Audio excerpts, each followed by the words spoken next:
hard at this. If you've ever seen me play hockey, you would believe I've done a lot of progress in terms of my own game when it comes to coaching and being in this one. It's not hockey.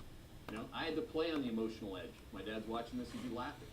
He'd say, if you're just on that side of the edge, man, you're going to be in the penalty box the whole game. But if you're on the right side of the edge, you're going to have a great game, right? So you got to figure out who you are. You got to figure out when that account makes you feel something, why is that happening? Are your positions too big? Do you have the wrong portfolio construction? Is it just not what you really were trying to achieve here, right? So again, I'm trying to get the 250,000 people get towards that number in Hedge Eye Nation to start, where you, again, have this mental equilibrium where you're able to fade your feelings, and the entire process is built to fade your feelings. If you see some green today, you see it as an opportunity. You don't see it as something where you want to throw the laptop at me. I mean, I can take a couple things to the teeth, by the way. Don't throw laptops at me. I mean, it's one of these laptops that you got. I think that would hurt more than a hockey stick. No, hockey stick has a lot of stuff.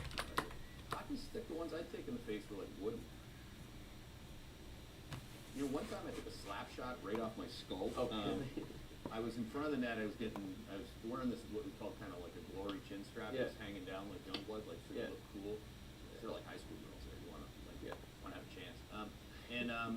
So I thought it looked pretty cool. I had the flow, had the chin strap down. Got cross-checked in the back in front of the net. It's in their zone. Yeah. And so my helmet falls off. And as I'm getting up, my teammate has a slap shot coming right at my head. So I duck and bang, right off the top of my. So if you're wondering like why I have a few screws loose, I mean, I've taken like an 80, 90 mile an hour slap shot off the top of my head. My head was spewing blood. Now, even in that moment, my dad said that I didn't panic. Weird, right? What a weird dude this guy raised. But think about it. Son of a firefighter may not panic for reasons. There may be reasons that I may not be raised by Schwartzman and all that privilege. But I was raised by a guy who come off the night shift after like seeing things that no human should ever see, and keep a calm about him so that the rest of his family didn't feel that. That's leadership. Right?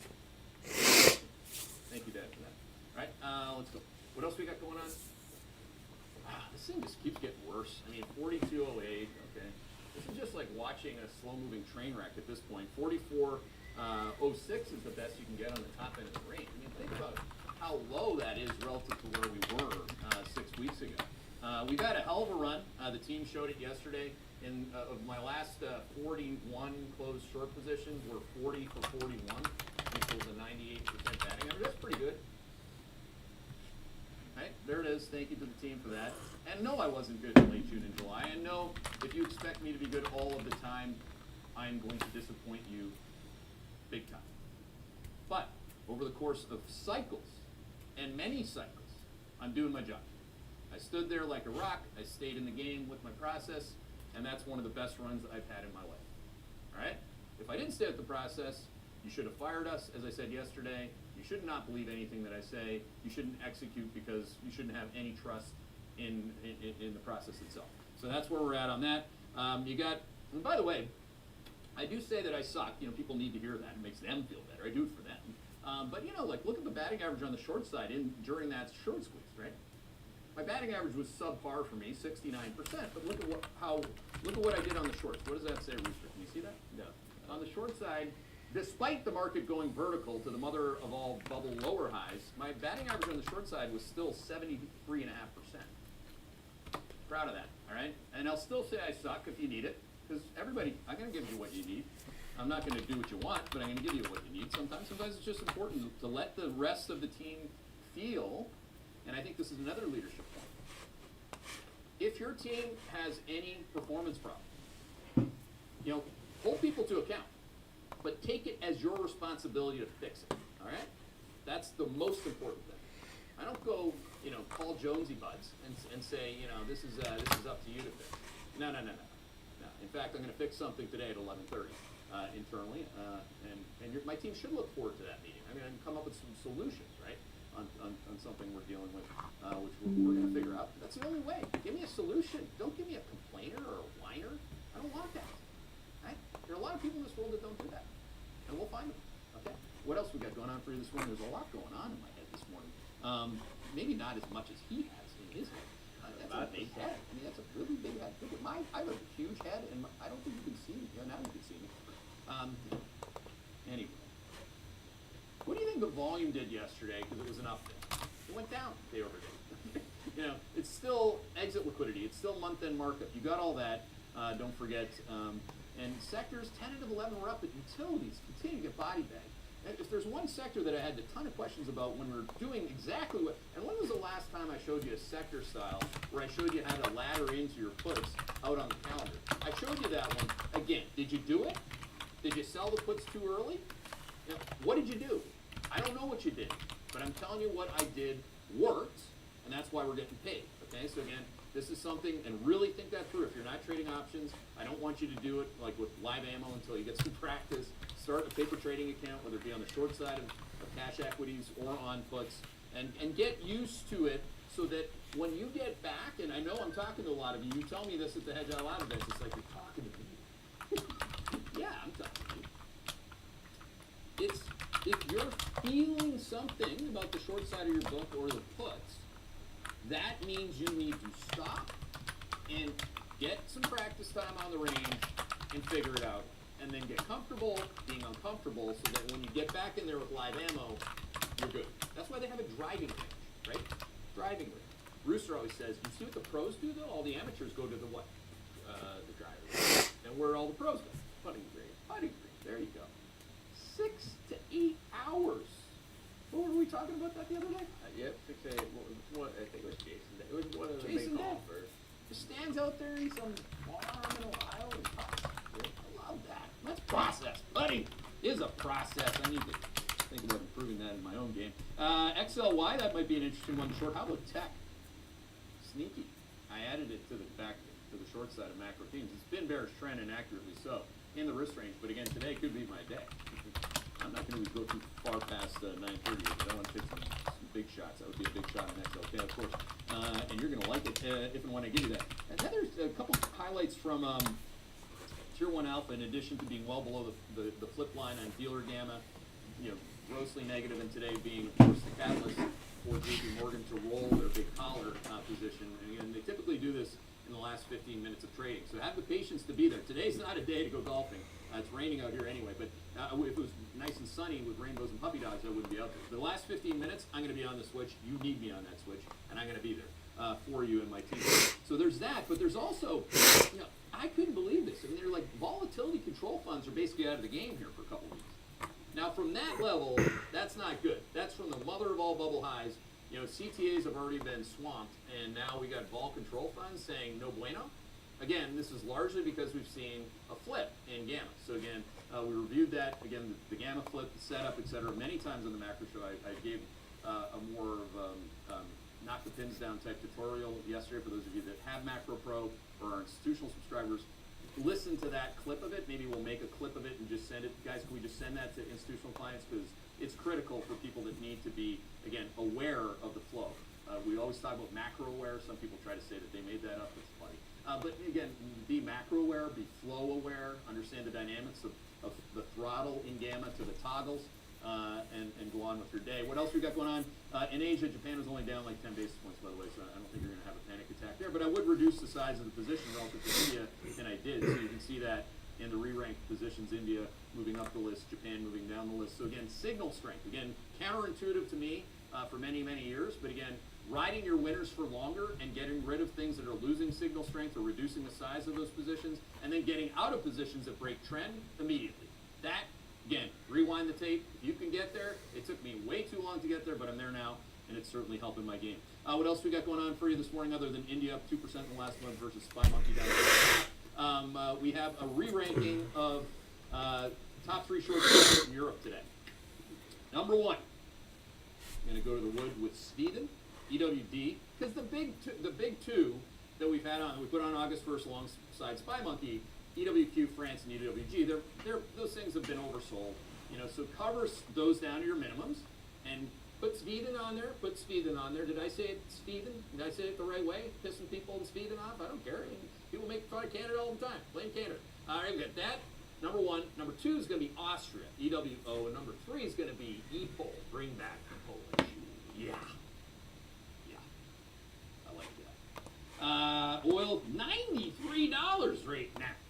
There's no inflation. Look at the PCE.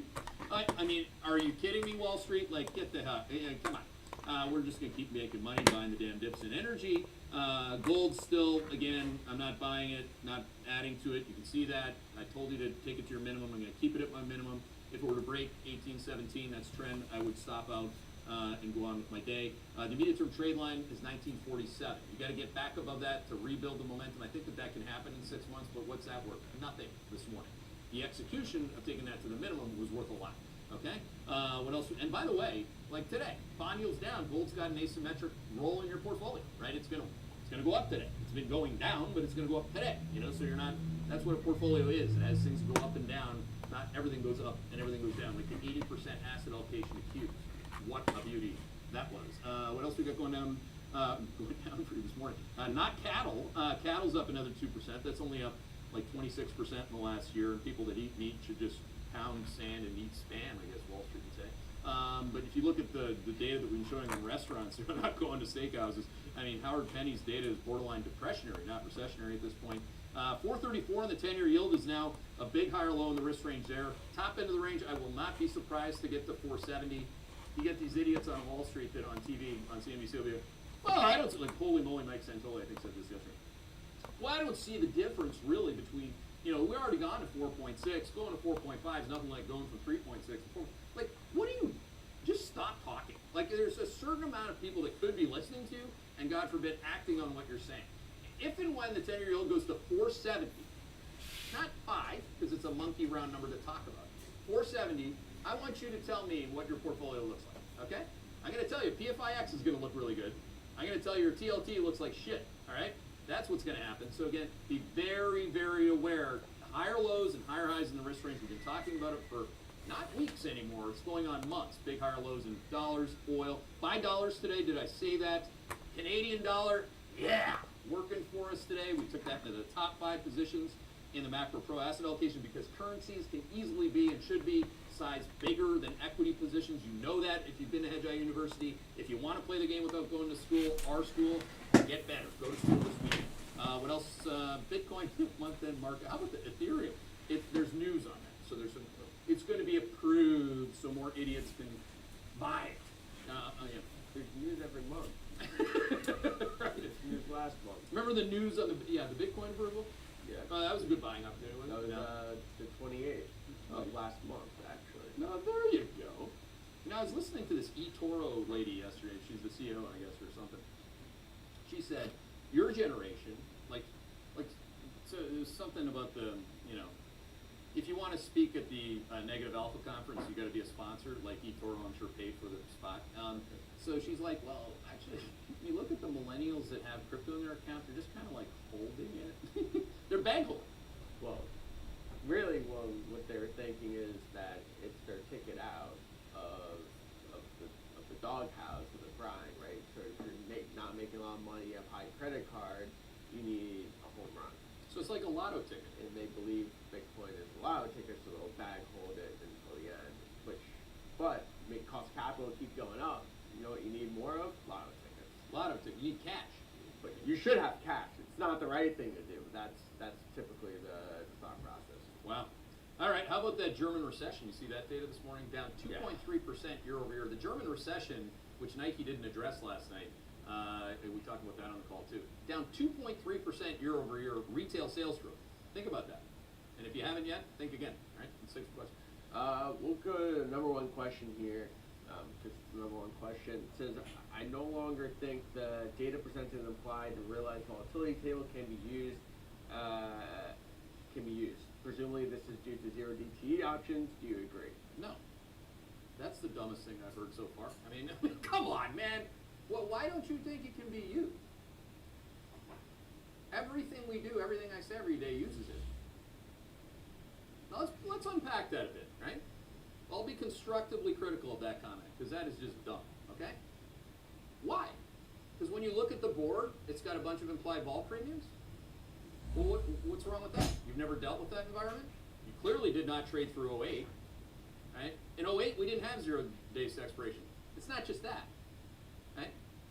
the rate of change relative to itself, where it came from the prior day, the prior week, and the prior month. If you don't know that everything is relative yet, you need to work on that, okay? Everything's relative. Just because a number's positive in double digits as opposed to what you really want, which is a deep implied vol discount, which you could have had, by the way, and capitalized on at much better prices, right? Go back to the days where it was, go back to the days when the VIX front month was at 12. You have plenty of implied vol discounts. But maybe you didn't act on it that day. Maybe you were the same person who's crying and whining in July about, like, oh, did you hope I could do it? No. That is again, and if you can't take that criticism, it's not going to work for you in education. Because it's okay to say to somebody, especially if they're an adult, that was a dumb hockey play, okay? I can guarantee you, Marty St. Louis, who's the coach of the Montreal Canadiens, doesn't say, well, let me find a way to say this nicely to you. No, okay? I remember I made some bad decisions with the goalie, and the coach would be like, what are you doing? You just get better. No, you got it. I mean, it's just come on. I mean, let's see. We'll go to the next question here, because I actually like this one. What are your mid to long-term views on the precious metal space, given current macro trends, the impending credit crisis around the corner? Well, all that said, we know what we think about the credit crisis around the corner because we've been talking about it for 21 months since the cycle turned to negative. When we launched Credit Event Coming here, which we said in January, which by the way happened within 2 to 3 months of that, we get that, right? Now, the most important part of precious metals is not to take it as an asset class. Each one of these has independent signals. So whether it's gold as a precious metal, you might call it that, I call it a currency. Okay, its volatility drastically different than silver, for example. You look at silver, you look at platinum, you look at palladium, all these things are signaling bearish trade and trend, okay? They've been highly sensitive to interest rates for now. That's what we think about it. That's why we only have minimum positions in gold, and I should have been short. I should have turned and gone from long silver to short it. Maybe I will. Well, do you take a look at palladium? That's really why I asked this question. Palladium today? Pop that into the machine. Okay, See what it has. There we go. We've got a little something that's getting the rooster going this morning. Well, it's one of as opposed to waking up, did your black ball game and doesn't help me anymore. I still can't believe that. Oh, that's a cell right here. P-A-L-L. P-A-L-L. Yep. That. Oh yeah. There you go. That's another way to think about it, right? I mean, if you're all tied up in a ball of craziness because you didn't take your gold position to the minimum, you didn't listen to us on bond yield, which is the direct impact on gold, then why don't you just go short straight up? And I like to have my shorts smaller than my longs. You know that. But if it's your problem, the emotional thing you're going through, why don't you just short PALL against your long GLD position, and then you're going to stop with the feelings, right?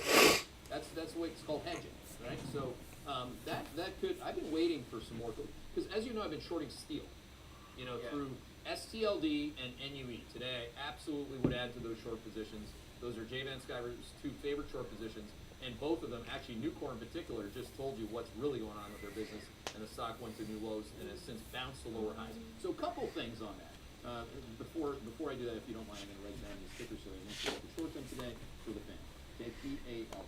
And then I'm going to look at the PPLT, yeah, you and me. Yeah, we're going to have a good day for the fan. All right? So this is a couple things that I wanted you to get out of the early look note this morning instead of thinking that this doesn't matter. I mean, like, seriously. I mean, this, a month ago, what is this? Oh, shite, it's tech. What were you doing a month ago? Buying the damn dip? Or were you watching our signal go from bullish to neutral to bearish with an implied vol discount? I'm not being hard on you. Oh. I'm being the right way on you on this. Okay? It's who I am. You should see, get back to John McCullough raising me way harder than that. All right? Ah, man. And he's okay with it. He's okay with the truth. He always has been. What else do we got going on here? What was I going to hit on? Oh, the lessons. Okay. And by the way, I have pants on today. You guys notice that? I took my shorts off. Don't read into that. All right. 1. What are we looking for? Okay, let's say that we are who we thought we were, which we're like cuddly bears.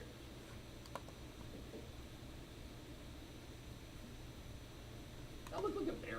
No.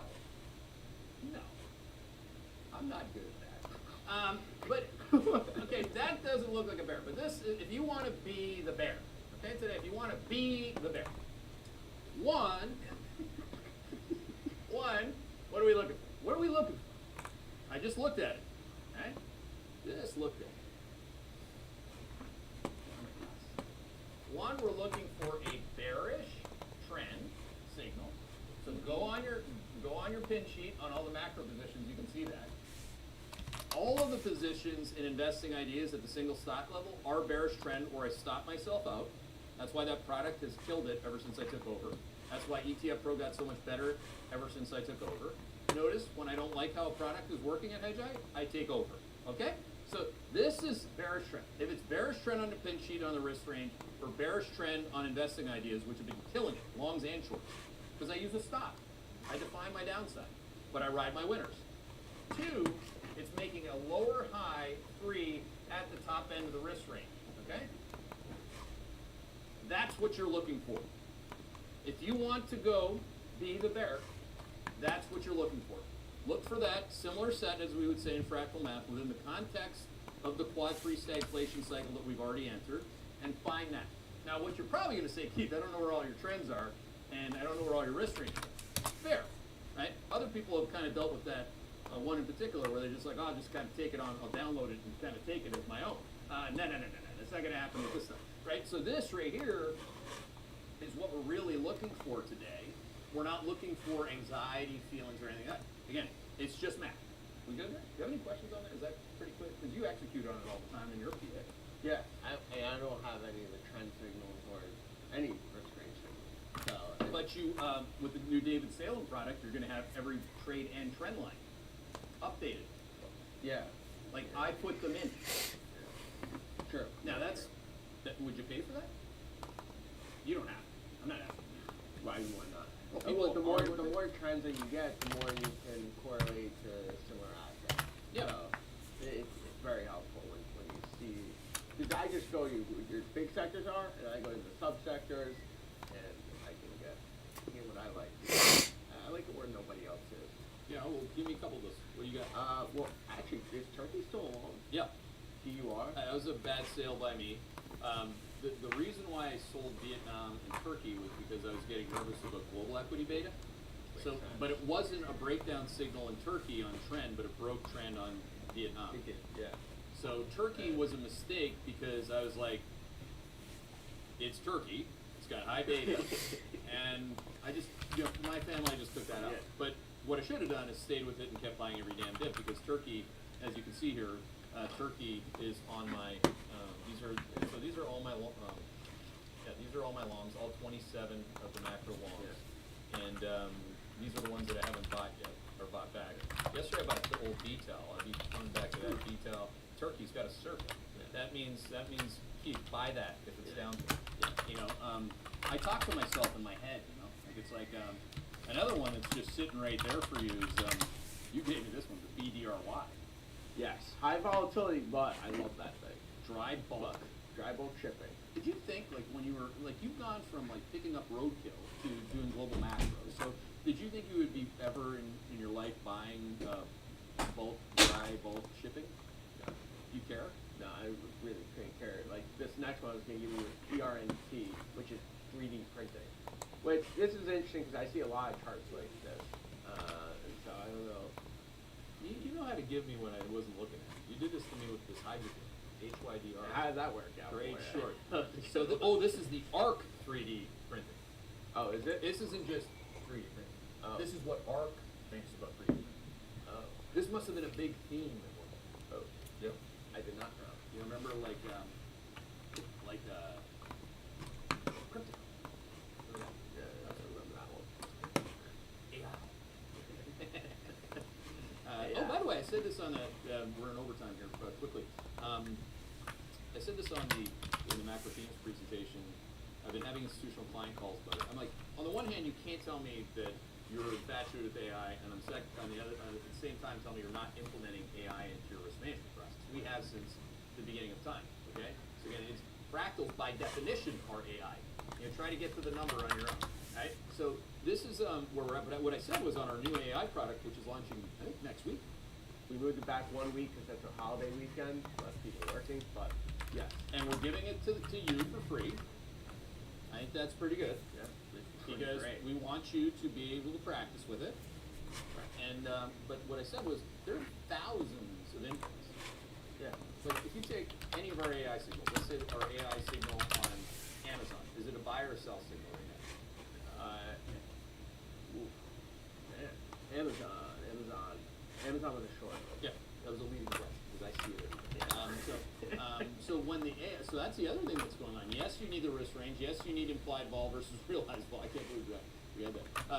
But you also need the tier 1 alpha data, and now you have our AI signal, which I've been using in the background. I didn't just shoot 40 for 41 on shorts, out of thin air, right?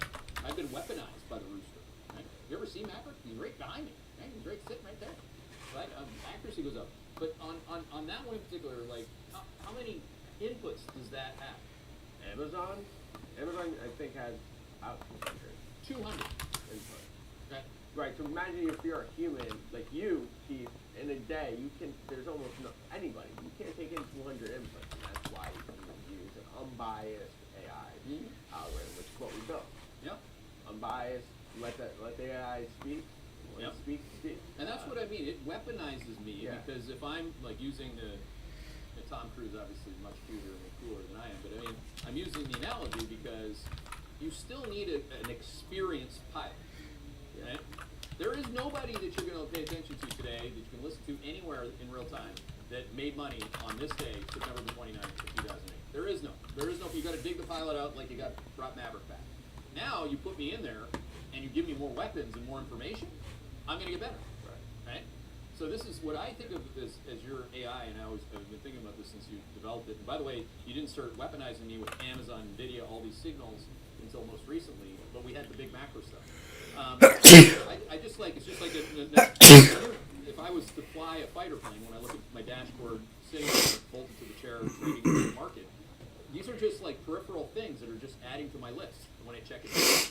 And that is a critical thing to consider and assume, okay? So let's just make sure you get there and understand that maybe me being some tough love on that one coaching point on IVOL and implied versus realized volatility, that's an opportunity for everyone else, and that's the way I coach. If I coach you individually, I'm really coaching the team, right? And you only can I find it very effective to coach your best players out loud because they can take it, right? You don't go and bark at the weak one. We need to make the weak one stronger. So let's make the strong one an example. This is just my view. Okay, I wasn't taught this in school. So think about it. If you got upset about the critical nature of me coming back to that question, please consider my side. We're all about empathy to end the week, and it's never one thing. It's all the things all at once. Yes. What you said. Yes. It's not just implied. It's not just tier 1. It's everything. You've been fully indoctrinated into the cults that is it. I love cults. All right. Let's go on. Thank you everybody for joining us. We're gonna wrap it up there. We gotta get trading. We'll see everybody back at it Monday.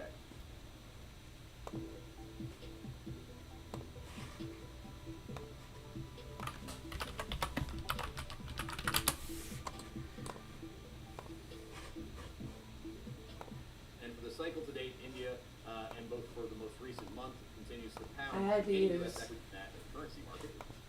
a pair of my underwear to wipe the cat's ass because she leaked on the bed and she had a droplet of it in her ass and she was about to run away. This was the only closest thing, so I wiped her ass.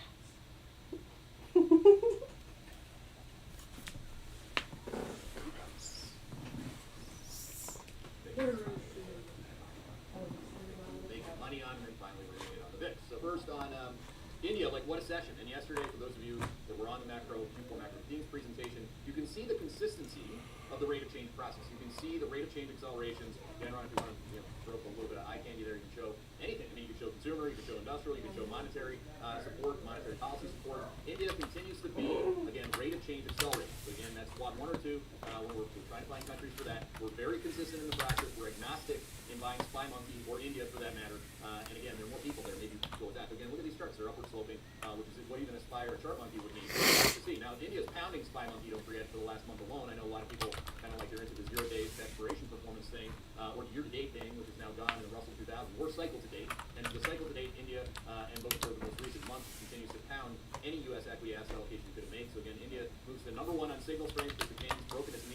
headline. Please don't have a panic attack or call your mom about that, or your dad for that matter. Maybe go pet your dog. Okay, it is what it is. Japan, 32091. Part of that, I think, is the correlation between headline risk on the yen and yen being. There's always talk about Japan from Americans. It never quite plays out the way that they talk. But again, the 150 line on the yen. So again, I'm going to cover my yen short down to its minimum. And Japanese equities are less bullish than what they were from the medium-term perspective. Of course, intermediate-term trend support is intact for the Japanese equity position in particular. Point number 2, interest rates. We're going to get there. Can we get there? Just for a little guess. You like that? You should like it. What would it kiss me? The low end of the range on the bond yield. The low end of the range on Fed policy expectations is what? The 2-year. Okay? When I got up this morning, it's at 503. What's it, Rich? You can look up if it's lower than 503 post the PCE. We don't really care other than for observational purposes. Again, I'm old enough to remember that jobs report when the 10-year yield went to 405, right after the report, and old wall media said, cowbell, and then they got their face ripped off. So again, the place to have gotten your face ripped off on not understanding inflation expectations, the relationship of oil to expectations, and of bond yields on the short end of the curve is to not execute from the low end of the range. Now, every single time we get to the low end of the range on the 2-year yield, it's a higher low. In this case today, it's a big higher low. I got 499. What is it at? 5.01. 2 basis points. Think about it. Wall Street gets their 2 basis points on the short end. Look, it's better than expected. And oil goes up 1.5%. Okay? You got it. You got it. Imagination got it. I just want to make sure that we have a little pregnant pause there. My brother's like, say a little bit more pause sometimes. Give me this. Right? Add to your TFLO. Add to your T-bill. Again, when you're at the low end of the range on the short end of the yield curve, all right? I got him smiling down. He's starting to understand my jokes. This is good. Yeah, he's one of the younger guys at Hedgeye, so it might take some time. I'm a Gen X guy, crusty, Ethan. I think Neil Howe would say I'm grumpy, like a lot of Gen X people. I don't know why. I mean, why would Gen X be grumpy with Wall Street? I'm really old enough to remember this day, actually, it's September 29th in 2008, when I was like, yeah, I'm short, going into seasonality in October. Even Warren Buffett was going bullish at that point in October. But stock market crashed on this day, for those of you that are new to this, on this day of 2008. And we were there, we were on the right side of it, we made money. And we're going to make money going into October, methinks, because we got a lot of things working in our direction, including volatility. Now, VIX, oh boy. Now, what would you have to break to change selling rips like this? It's like a 2-day rally. Don't forget that the stock market was down for like 4 to 5 days in a row. People are getting their ass handed to them in September. And it's month end. I mean, of course it's month end. Crypto's getting marked up. Like, even Luna coin got marked up. Avalanche coin. I mean, it's like illegal, but not really. We live in a world now in this country where we allow people to do it unless it's blatant fraud, like Sam Bankman fraud. But you got a lot of people running institutional crypto money that every single month they mark it up, literally mark it up into the month end at a lower high to say, hey, it's not that bad, not that bad. And we bought a bunch of coins because that's what we do intra-month, and they close at the high for the month. I mean, it's bullshit, right? It's bullshit. And lower highs aren't bullshit. That's a bear market, obviously, in crypto and shitco, whatever. Volatility, however, you'd have to break like 14.5-ish on the VIX to the downside to change this vol setup, because we still have to the upside, we have towards 20. Now again, with JT Taylor, I just reviewed what's going on going into this weekend. The government shutdown is about as high a probability as you're going to have, and there's a whole bunch of issues going on between McCarthy, the guy from Florida, the senators, blah, blah, blah, blah, blah. All this is coming together with oil going not towards 90 anymore, now towards 100. So again, the Fed's in the wrong spot at the wrong time. The deficit spenders are in the wrong spot at the wrong time. The calendar's in the wrong spot at the wrong time. One more thing, if you look at that calendar from a Tier 1 alpha perspective, you see that short-dated vol curve. Once again, it's all priced in because people don't put on tail hedges anymore. I do. I mean, we've been obviously protecting against tail risk for quite some time. I actually added to the asset allocation model on the pullback yesterday, and I'll buy some more today if I can. I only buy things on red pretty much. But CYA, what a ticker for that?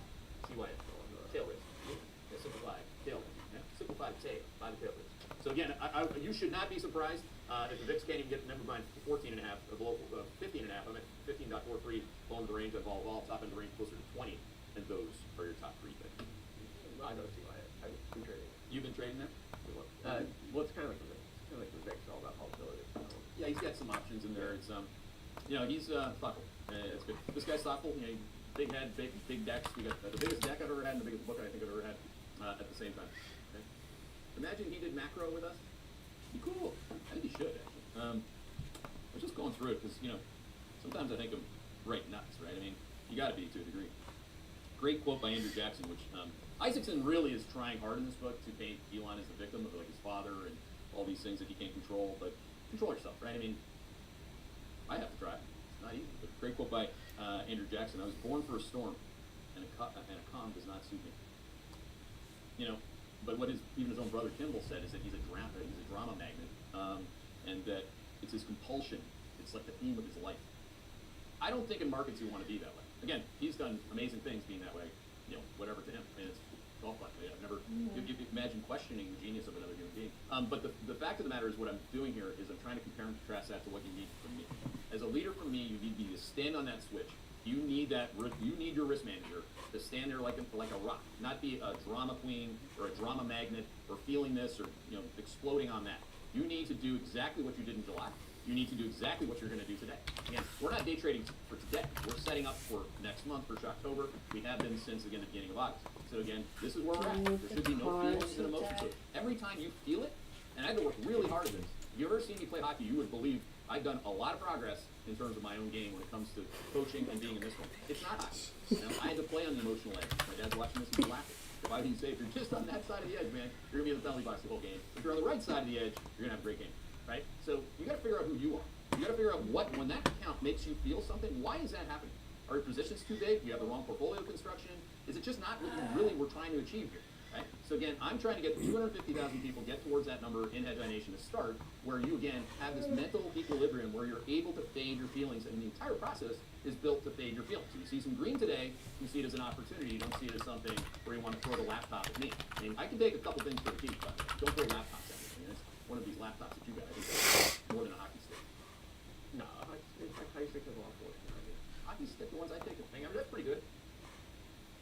Right, there it is. Thank you to the team for that. And Nope's family didn't feel that. That's leadership. This thing just keeps getting worse. I mean, 42.08. Okay, this is just like watching a slow-moving train wreck at this point. 44.06 is the best you can get on the top end of the range. I mean, think about how low that is relative to where we were 6 weeks ago. We've had a hell of a run. The team showed it yesterday. Of my last 41 closed short positions, we're 40 for 41, equals a 98% batting average. That's pretty good. Right, there it is. Thank you to the team for that. And no, I wasn't good in late June and July. And no, if you expect me to be good all of the time, I'm going to disappoint you. But over the course of cycles, and many cycles, I'm doing my job. I stood there like a rock. I stayed in the game with my process, and that's one of the best runs I've had in my life. All right?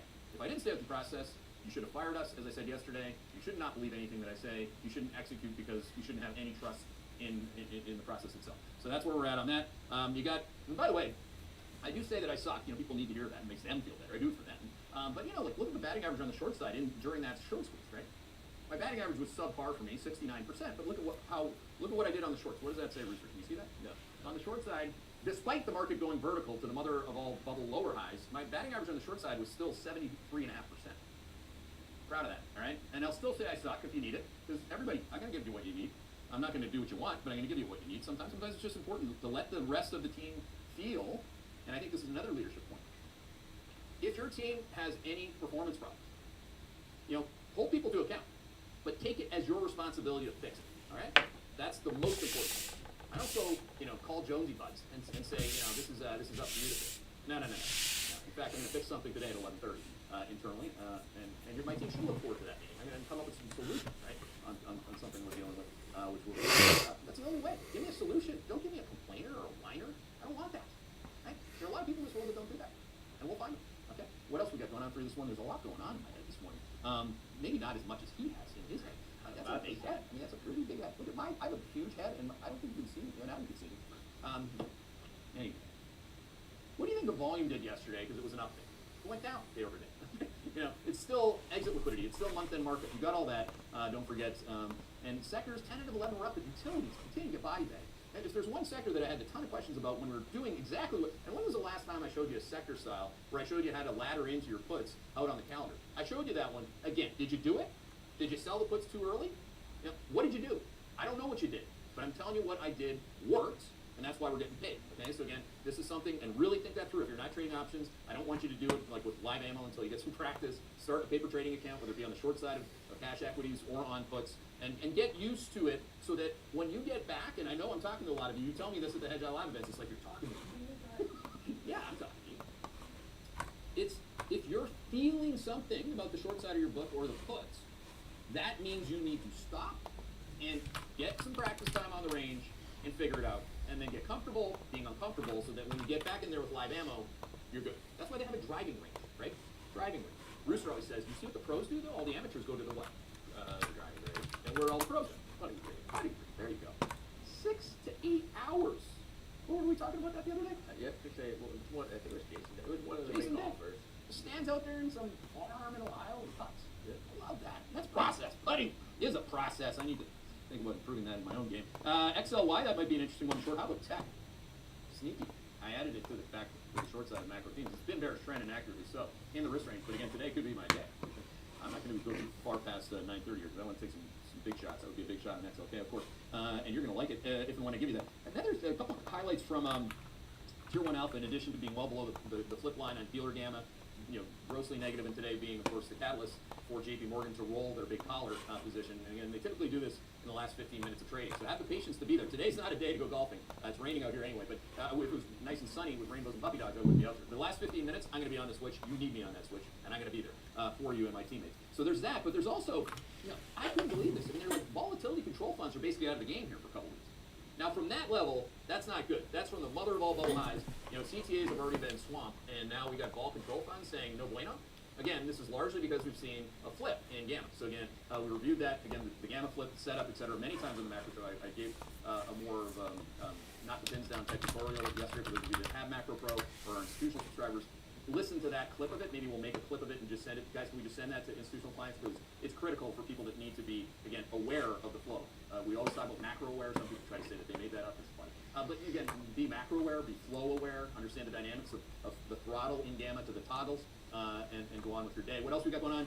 In Asia, Japan was only down like 10 basis points, by the way, so I don't think you're going to have a panic attack there. But I would reduce the size of the position relative to India, and I did. So you can see that in the re-ranked positions, India moving up the list, Japan moving down the list. So again, signal strength. Again, counterintuitive to me for many, many years. But again, riding your winners for longer and getting rid of things that are losing signal strength or reducing the size of those positions, and then getting out of positions of great trend immediately. That, again, rewind the tape. You can get there. It took me way too long to get there, but I'm there now, and it's certainly helping my game. What else we got going on for you this morning other than India up 2% in the last month versus Spy Monkey down 4.5? We have a re-ranking of top 3 shorts to short in Europe today. Number 1, I'm going to go to the wood with Steven, EWD, because the big two that we've had on, we put on August 1st alongside Spy Monkey, EWQ France and EWG, those things have been oversold. So cover those down to your minimums. And put Steven on there, Did I say it, Steven? Did I say it the right way? Pissing people to Steven off? I don't care. I mean, people make fun of Canada all the time. Blame Canada. All right, we got that. Number 1. Number 2 is going to be Austria, EWO. And number 3 is going to be EPO. Bring back the Polish. Yeah. I like that. Oil, $93 right now. There's no inflation. Look at the PCE. I mean, are you kidding me, Wall Street? Like, get the hell, come on. We're just going to keep making money buying the damn dips in energy. Gold still, again, I'm not buying it, not adding to it. You can see that. I told you to take it to your minimum. I'm going to keep it at my minimum. If it were to break 1817, that's trend, I would stop out and go on with my day. The immediate-term trade line is 1947. You got to get back above that to rebuild the momentum. I think that can happen in 6 months, but what's that worth? Nothing this morning. The execution of taking that to the minimum was worth a lot. Okay? What else? And by the way, like today, bond yield's down. Gold's got an asymmetric roll in your portfolio, right? It's going to go up today. It's been going down, but it's going to go up today. So you're not. That's what a portfolio is. And as things go up and down, not everything goes up and everything goes down. Like the 80% asset allocation cubes. What a beauty that was. What else we got going down? This morning. Not cattle. Cattle's up another 2%. That's only up like 26% in the last year. And people that eat meat should just pound sand and eat spam, I guess Wall Street would say. But if you look at the data that we've been showing on restaurants, I'm not going to steakhouses. I mean, Howard Penny's data is borderline depressionary, not recessionary at this point. 434 on the 10-year yield is now a big higher low in the risk range there. Top end of the range, I will not be surprised to get to 470. You get these idiots on Wall Street that on TV, on CNBC, well, I don't see, like, holy moly, Mike Santoli, I think so this yesterday. Well, I don't see the difference. I mean, we're already gone to 4.6. Going to 4.5 is nothing like going for 3.6. Like, what do you, just stop talking. Like, there's a certain amount of people that could be listening to you, and God forbid, acting on what you're saying. If and when the 10-year yield goes to 470, not 5, because it's a monkey round number to talk about, 470, I want you to tell me what your portfolio looks like, okay? I'm going to tell you, PFIX is going to look really good. I'm going to tell you your TLD looks like shit, all right? That's what's going to happen. So again, be very, very aware. Higher lows and higher highs in the risk range. We've been talking about it for not weeks anymore. It's going on months. Big higher lows in dollars, oil. Buy dollars today. Did I say that? Canadian dollar, yeah, working for us today. We took that into the top 5 positions in the Macro Pro asset allocation because currencies can easily be and should be sized bigger than equity positions. You know that if you've been at Hedgehog University. If you want to play the game without going to school, our school, get better. Go to school this weekend. What else? Bitcoin month-end market. How about the Ethereum? There's news on that. So it's going to be approved so more idiots can buy it. Remember the news on the Bitcoin approval? Yeah. That was a good buying opportunity. That was No? the 28th of last month, actually. No, there you go. You know, I was listening to this eToro lady yesterday. She's the CEO, I guess, or something. She said, your generation, so it was something about the, if you want to speak at the Negative Alpha conference, you got to be a sponsor. Like eToro, I'm sure, paid for the spot. So she's like, well, actually, you look at the millennials that have crypto in their account, they're just kind of like holding it. They're bankable. Well, really, what they were thinking is that it's their ticket out of the doghouse of the grind, right? So to not making a lot of money, you have high credit card, you need a home run. So it's like a lotto ticket. And they believe Bitcoin is a lotto ticket, so they'll bag hold it until the end and push. But it costs capital to keep going up. You know what you need more of? Lotto tickets. Lotto ticket. You need cash. But you should have cash. It's not the right thing to do. That's typically the thought process. Wow. All right, how about that German recession? You see that data this morning? Down 2.3% year over year. The German recession, which Nike didn't address last night, we talked about that on the call too. Down 2.3% year over year retail sales growth. Think about that. And if you haven't yet, think again. All right, sixth question. We'll go to the number one question here. This is the number one question. It says, I no longer think the data percentage implied to realized volatility table can be used. Presumably this is due to zero DTE options. Do you agree? No. That's the dumbest thing I've heard so far. I mean, come on, man. Well, why don't you think it can be used? Everything we do, everything I say every day uses it. Now let's unpack that a bit, right? I'll be constructively critical of that comment, because that is just dumb, okay? Why? Because when you look at the board, it's got a bunch of implied vol premiums. Well, what's wrong with that? You've never dealt with that environment? You clearly did not trade through 08, right? In 08, we didn't have 0 days expiration. It's not just that, right? The rate of change relative to itself, where it came from the prior day, the prior week, and the prior month. If you don't know that everything is relative yet, you need to work on that, okay? Everything's relative. Just because a number's positive in double digits as opposed to what you really want, which is a deep implied vol discount, which you could have had, by the way, and capitalized on at much better prices, right? Go back to the days where it was, go back to the days when the VIX front month was at 12. You have plenty of implied vol discounts. But maybe you didn't act on it that day. Maybe you were the same person who was crying and whining in July about, like, oh, did you hope I did it? No.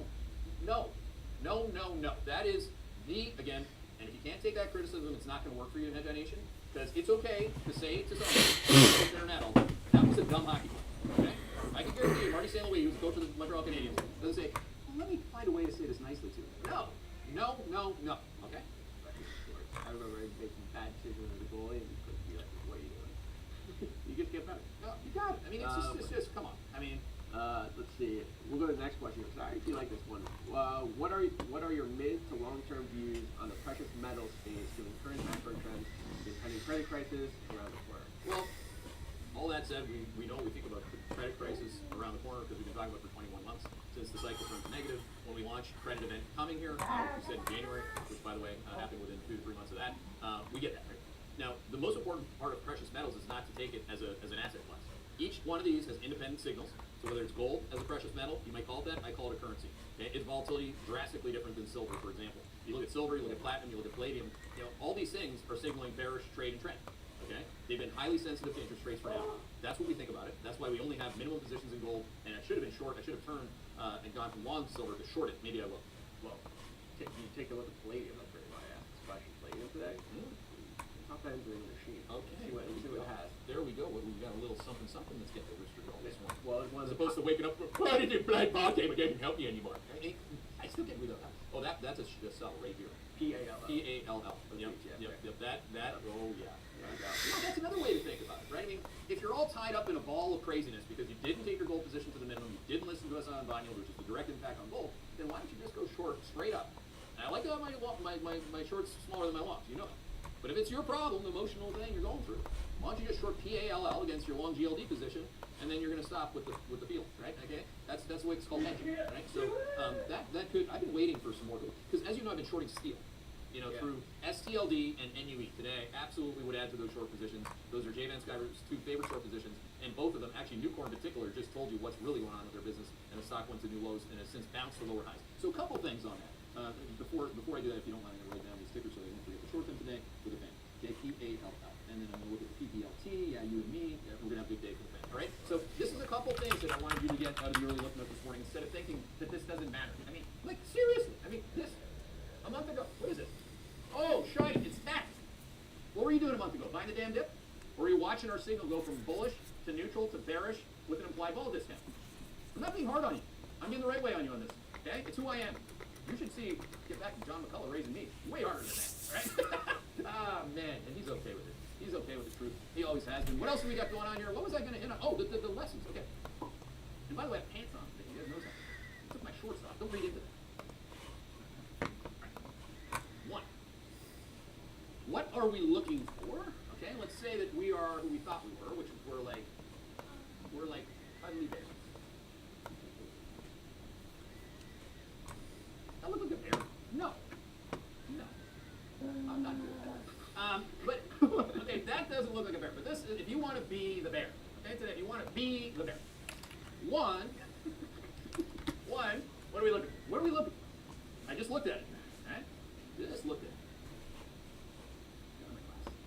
One, we're looking for a bearish trend signal. So go on your bin sheet on all the macro positions. You can see that. All of the positions in investing ideas at the single stock level are bearish trend, or I stop myself out. That's why that product has killed it ever since I took over. That's why ETF Pro got so much better ever since I took over. Notice when I don't like how a product is working in Hedgeye, I take over. Okay? So this is bearish trend. If it's bearish trend on the pin sheet on the risk range, or bearish trend on investing ideas, which have been killing it, longs and shorts, because I use a stop. I define my downside, but I ride my winners. Two, it's making a lower high 3 at the top end of the risk range. Okay?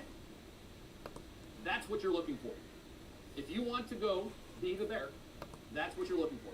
Look for that similar set, as we would say in fractal math, within the context of the quad 3 stagflation cycle that we've already entered, and find that. Now, what you're probably going to say, Keith, I don't know where all your trends are, and I don't know where all your risk ranges are. Fair. Right? Other people have kind of dealt with that, one in particular, where they're just like, oh, I'll just kind of take it on, I'll download it and kind of take it as my own. No. That's not going to happen with this stuff. Right? So this right here is what we're really looking for today. We're not looking for anxiety, feelings, or anything else. Again, it's just math. We good? Good? Is that pretty clear? Because you execute on it all the time in your field. Yeah, I don't have any of the trend signals or any of the trend signals. So, But you, with the new David Salem product, you're going to have every trade and trend line updated. yeah, Like I put them in. sure. Now would you pay for that? You don't have. I'm not asking. Why more not? Okay, Well, well, the more trends that you get, the more you can correlate to similar assets. Yeah.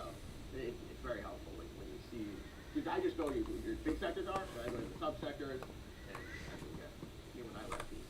I like it where nobody else is. Yeah. Well, give me a couple of those. What do you got? Well, actually, is Turkey still alone? Yeah. TUR? That was a bad sale by me. The reason why I sold Vietnam and Turkey was because I was getting nervous about global equity beta. So, but it wasn't a breakdown signal in Turkey on trend, but it broke trend on Vietnam. It did, yeah. So Turkey was a mistake because I was like, it's Turkey, it's got high beta, and I just, for my family, I just took that out. Yeah. But what I should have done is stayed with it and kept buying every damn dip, because Turkey, as you can see here, Turkey is on my, these are all my, these are all my longs, all 27 of the macro longs, and these are the ones that I haven't bought yet, or bought back. Yesterday I bought the old detail. I'll be coming back to that detail. Turkey's got a circle. That means, Keith, buy that if it's down there. Yeah. I talk to myself in my head. Like it's like another one that's just sitting right there for you is you gave me this one, the BDRY, Yes, high volatility, but I love that thing. dry bulk. Dry bulk shipping. Did you think like when you were like you've gone from like picking up roadkill to doing global macros? So did you think you would be ever in your life buying dry bulk shipping? No. Do you care? No, I really couldn't care. Like this next one I was going to give you with PRNT, which is 3D printing. Which this is interesting because I see a lot of charts like this. And so I don't know. You know how to give me when I wasn't looking. You did this to me with this hydrogen, HYDR. How does that work? This is interesting because I see a lot of charts like this. And so I don't know. You know how to. This next one I was going to give you with PRNT, which is 3D printing. Which this is interesting because I see a lot of charts like this. And so I don't know. You know how to give me when I wasn't looking. You did this to me with this hydrogen, HYDR. How does that work? Yeah, Great sure. So this is the ARC 3D printing. Oh, is it? This isn't just 3D printing. Oh. This is what ARC makes about 3D. Oh. This must have been a big theme at one point. Oh. Yep. I did not know. You remember like crypto? Yeah, I remember that one. That's cool. AI. Oh, by the way, I said this on that. We're in overtime here, but quickly. I said this in the macro themes presentation. I've been having institutional client calls about it. I'm like, on the one hand, you can't tell me that you're infatuated with AI, and on the same time, tell me you're not implementing AI into your risk management process. We have since the beginning of time. Okay, so again, fractals by definition are AI. You're trying to get to the number on your own. Right? So this is where we're at. But what I said was on our new AI product, which is launching I think next week. We moved it back 1 week because it's a holiday weekend, less people working, but yes. And we're giving it to you for free. I think that's pretty good. Yep.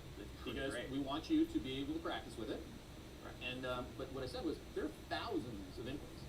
Yeah. Like if you take any of our AI signals, let's say our AI signal on Amazon, is it a buy or a sell signal right now? Amazon with a short. Yeah, that was a leading question because I see it. Yeah. So when the so that's the other thing that's going on. Yes, you need the risk range. Yes, you need implied vol versus realized vol. I can't believe that. But you also need the tier 1 alpha data, and now you have our AI signal, which I've been using in the background. You know, I didn't just shoot 40 for 41 on shorts, you know, out of thin air. Right? I've been weaponized by the rooster. Right? You ever seen Maverick? He's right behind me. Right? He's right sitting right there. So accuracy was up. But on that one in particular, like how many inputs does that have? Amazon I think has about 200 200. inputs. Right? Right, so imagine if you're a human, like you, Keith, in a day, there's almost anybody. You can't take in 200 inputs, and that's why you use unbiased AI, which is what we built. Yep. Unbiased, let the AI speak, let it speak. And that's what I mean. It weaponizes me Yeah. because if I'm like using Tom Cruise obviously is much cuter and cooler than I am, but I mean I'm using the analogy because you still need an experienced pilot. Okay? There is nobody that you're going to pay attention to today that you can listen to anywhere in real time that made money on this day, September the 29th, 2008. There is no. You got to dig the pilot out like you got brought Maverick back. Now you put me in there and you give me more vectors and more information. I'm going to get better. Okay? So this is what I think of as your AI now. The thing about, by the way, you didn't start weaponizing me with Amazon, NVIDIA, all these signals until most recently, but we had the big macro stuff. I just think it's like if I was to fly a fighter plane, when I look at my dashboard sitting there, bolted to the chair, trading the market, these are just like peripheral things that are just adding to my list when I check it down. And that is a critical thing to consider and assume, okay? So let's just make sure you get there and understand that maybe me being some tough love on that one coaching point on eyeball and implied versus realized volatility, that's an opportunity for everyone else, and that's the way I coach. If I coach you individually, I'm really coaching the team, right? And you only can really, I find it very effective to coach your best players out loud because they can take, right? You don't go and like bark at the weak one. You know, we need to make the weak one stronger. So let's make the strong one an example. This is just my view. Okay? I wasn't taught this in school. So think about it. If you got upset about the critical nature of me coming back to that question, please consider my side. We're all about empathy to end the week, and It's never one thing. It's all the things all at once. Yes. What you said. Yes. It's not just implied. It's not just tier 1. It's everything. You've been fully indoctrinated into the cult that is it. Well, All right. let's go on. Thank you everybody for joining us. We're gonna wrap it up there. We gotta get trading. Everybody back at it Monday.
Hey everybody, Peter Zhang here coming to you from Colorado.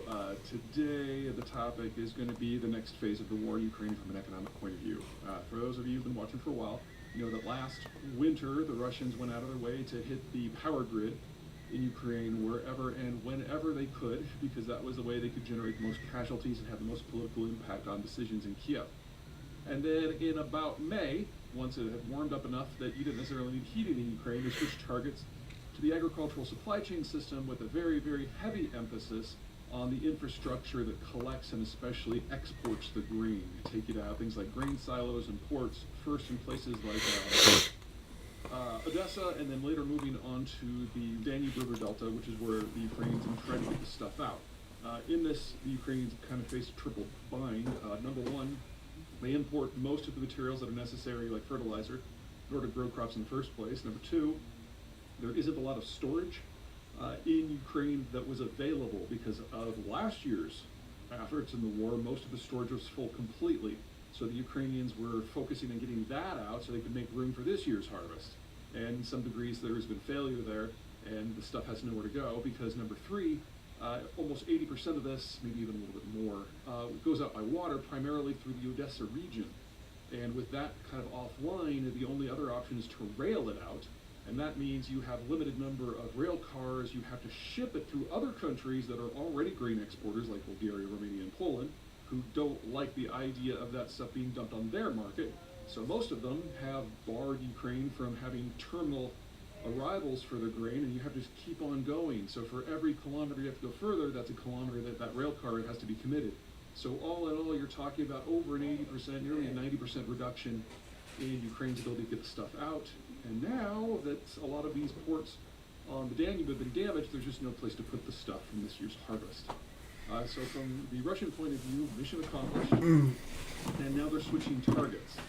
This past week, the week of the 18th of September, they started switching targets again because we're now getting into fall, and they're going after the power grid again. And over the course of the next month, I would expect that general shift to be almost complete. They've destroyed the Ukrainians' ability to play in international grain markets in any meaningful way. And now they're going to go after the power grid to cause mass casualties again.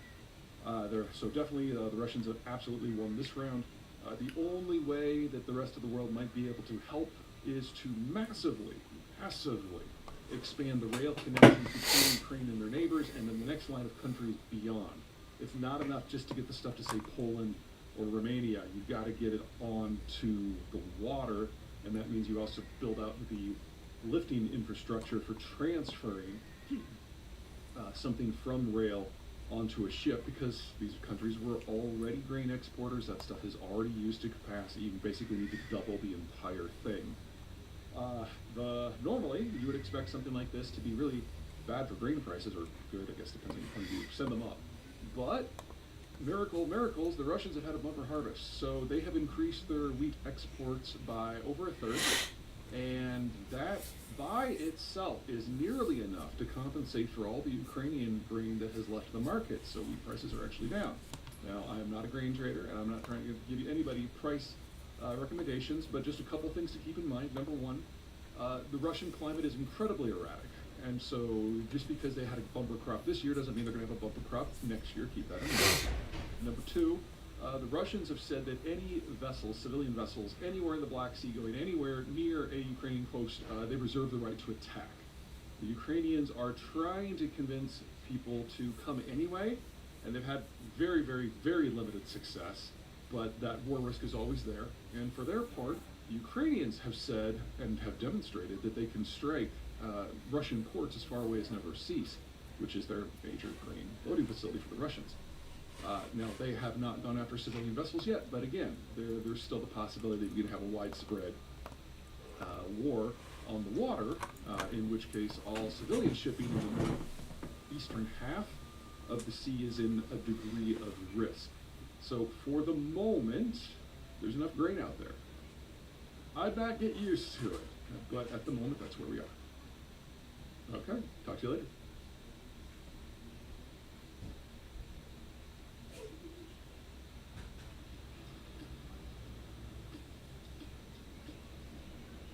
Very happy to welcome to Forward Guidance Luke Groman, founder of Forest for the Trees. Luke, great to have you on Forward Guidance. We are recording in the middle of a pretty severe sell-off in the bond markets.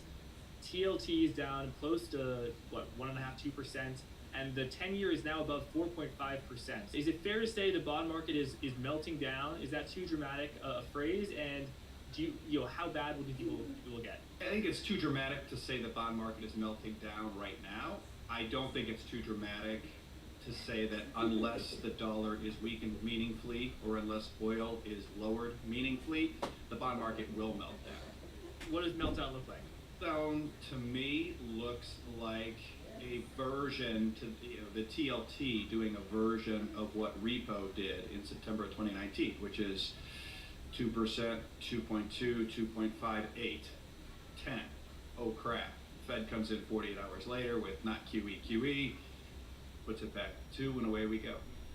And how much of the sell-off in bonds is due to economic conditions, so growth being more resilient than expected? How much of it do you think it has to do with supply?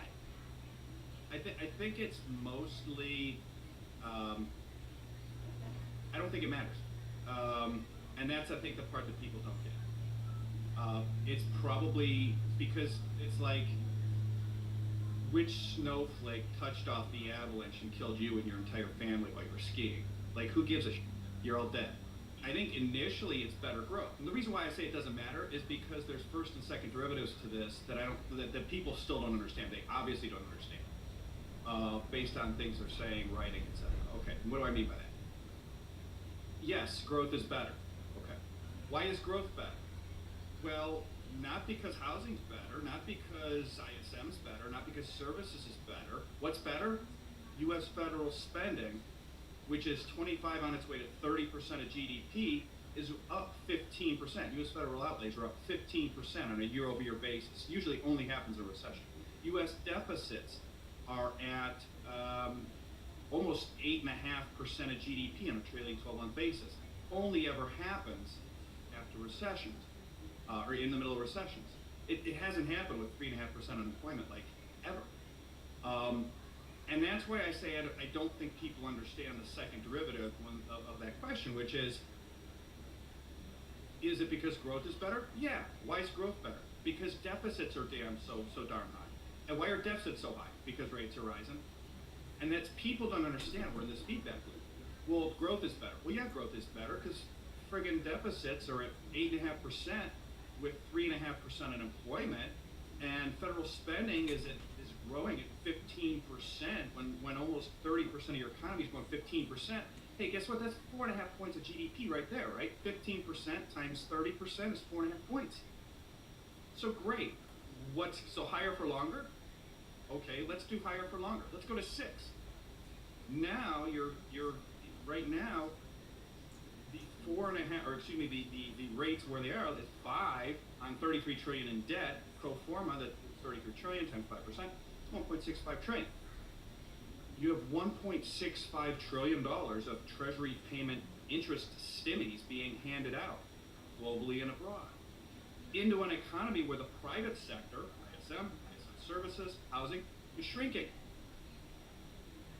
We know this playbook. We saw this playbook in 2021 and 2022. What happens when you hand out trillions of dollars when the private sector supply chains are shrinking? On a lag. Big time inflation. Growth and inflation. Okay, guess what we're doing? We're just doing like a slightly modified version of what we did in 2020, 21, except we're calling it interest expense. We're calling it higher for longer. So, like, the question of, is it higher growth or is it higher inflation expectations? Yes. But it's that second derivative that people don't understand yet, which is, oh my God, it's the Fed that's doing that. And the higher they go, the worse they're going to make it. And there's no brakes on this thing. And when people realize that, oh my God, like that, and that's why I say I think it's going to get very disorderly in a very short period of time, because like everybody, the TLT, the long U.S. Treasury, long-term Treasury, is a dogmatic position. People love that trade, and they are sure they're right and they're wrong. Yep, and they have a back test chart of every time that ISM has declined, TLT does well. The long bonds rallies and yields go down, and it's not working. I'm right there with you. It's not working. It's not working, and they're doubling down. They're digging in. They're not saying, under normal circumstances, they say, all right, I'm wrong, and move on, and they're not, from what I can tell. And like I said, you always want to know where, who's on the other side of your trade. And I saw someone comment something on the other day on Twitter where they're like, hedge funds are short, like the most short treasuries they've been, like ever. And I'm like, oh my God, like, really? They think that's, oh my God, because literally there's been, we've highlighted article after article for our clients. It's been written about for the last month. We remember it from 2019. That's one half of a trade. The hedge funds aren't short those futures. That's part of the relative value trade. Yep. And it's going against them. And at some point, like, this group of investors who, Joseph Wong has had he's been brilliant, right? He had a great tweet on Friday. It was, remember, the pain trade is higher. Back in late May, he said they're starting to put the relative value trade on. One of the biggest marginal investors, buyers of cash treasuries, not futures, cash treasuries, are hedge funds. And it's going against these guys. And these guys are very, they have monthly mandates, right? So if a trade goes against them, they are not dogmatic. It's like, it's against us, we're out. Mm-hmm.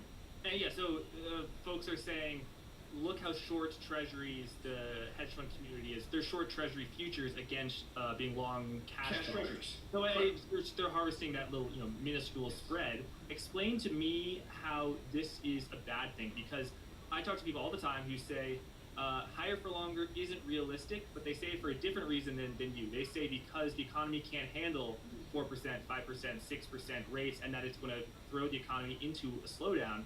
What you're saying is actually that higher interest rates are stimulative and actually they stimulate growth. That sounds to me like a good thing. You said there are no brakes on that thing.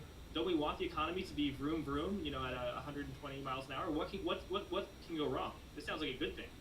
It's a good thing if you're not long bonds, and it's a good thing if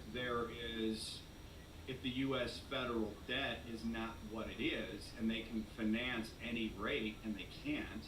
There's a rate at which it becomes so mathematically obvious that even the staunchest analysts support that there's not a fiscal problem will start to go, guys, there's a fiscal problem. And I would argue we passed that point about 3 weeks ago when you had like the Washington consensus in the Washington Post going, hey, how come the deficits are so big and unemployment so low? That's really weird. We've never seen this before. So if you have rates go up, it's on a lag, it's basically an interest payment stimming. So the government's going to spend. Okay, fine. That's going to drive growth. That's going to drive employment. Yes. The challenge is that the private sector that you need in theory to finance those deficits will be shrinking. It's a classic crowding out problem. I'll use an extreme because it's just easy math. Let's say the Fed goes higher for longer, takes rates to 10%. I don't think they're going to do that. It's just easier math than 7. So let's just do 10. Okay, so you're going to have 3.3 trillion in pro forma interest expense, 10% times 30. That is about 12% of GDP, right? So 26 trillion GDP, 3.3 trillion on top of that. Okay, so roughly 12% of GDP stimulus. In the meantime, all of the banks' holdings of treasuries are going to be wildly upside. The housing market is going to be really tanking. Anything interest rate is going to be tanking, interest rate sensitive. So your government revenues are going to be falling dramatically. And as a reminder, we're at, we see revenues down 20%. It's down more like 7 on a trailing 12-month basis now. They should get a little bit better, actually, in the coming months. But your revenues are going to collapse at 10% because we're a highly interest rate sensitive economy. So now you're going to have the government running 3.3 trillion in interest, $1 trillion in defense, 3.1 trillion in entitlements. So that's 6.4 plus $1 trillion is 7.4 trillion in outlays just in the big three. Receipts fell from 4.8 trillion to 4.2 trillion. Just with what the Fed just did, we haven't even really caught up on interest yet. So say that number goes down another 20%, call it 3.3 trillion, which is probably conservative. What's 3.3 trillion? The receipts? Receipts. So you're going to be looking at, what I say, 7.4 over 3.3. You're going to have a $4.1 trillion deficit. Okay. $4.1 trillion deficit is just short of $350 billion a month net you have to replace. Plus roll, which Jamie Dimon said next year over the next 12 months is $5 trillion you can roll that you need. Okay, now the dollar is going to be rising like crazy because you're going to be squeezing out global dollar markets. Well, foreigners have $7.5 trillion in treasuries they can sell, including $3.8 trillion at the central bank level. So you're going to add on a net supply basis to that $4.1 trillion deficit, plus $5 trillion roll, plus up to $3.8 trillion as these nations sell to defend their currencies. And people say, well, that's a position of weakness. They're selling to defend their currency. Again, who cares? They're selling. All I care about is what's it do for rates in the bond. They're selling, and they will sell aggressively. And so that's also going to take receipts down as it puts more upward. So what you can see is, and oh, by the way, the Fed's supposedly going to be selling $1 trillion in QT. Of course, they won't be in that case, but this is why I say I don't get the sense people understand there's no brakes on this thing right now. Like, as soon as the hedge funds go the other way, and they will eventually, there's no brakes.